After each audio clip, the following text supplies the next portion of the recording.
Welcome to the earthquake natural disaster. Earthquake is a sudden violent shaking of the ground, causing the great destruction as a result of the volcanic movements or as the result of the movements inside the Earth's crust.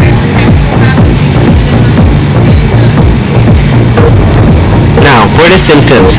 According to Strange Sound Organization, there are lots of signs those predict the earthquake coming, such as the animal's behavior, increase of the temperature, changes in the electronics and in the water, also by the changes in the sky and the clouds. These symptoms can help you to predict the earthquake easier.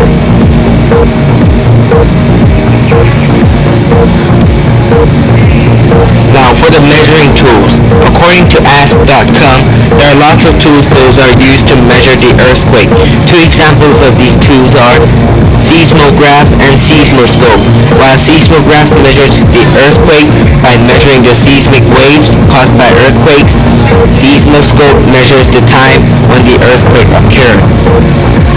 The main things those are really important in seismograph is spring, weight, pen, rotating drum, and horizontal motion.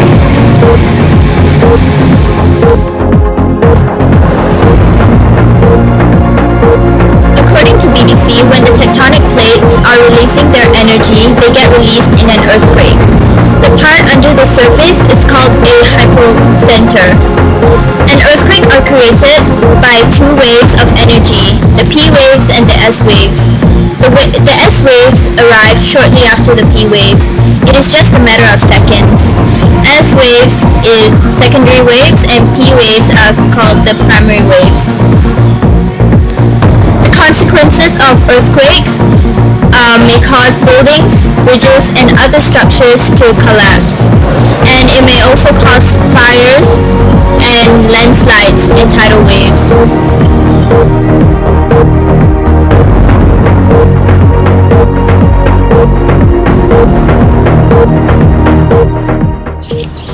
According to the UBC emergency, when there is an earthquake, you need to get either under a solid object that you can get under, for example, a table, but you must do it quickly, and then you must hold on, or you walk into a door frame so that the walls may not fall on you. When the shaking stops, you must count to 60 to allow the debris and loose parts to fall. If you're in a car, you should pull over to a clear location where there's no wires, no big buildings, and no trees. Stay there with your seatbelt fastened until the shaking stops, and then, when the shaking is over, you should avoid bridges and you should proceed with caution.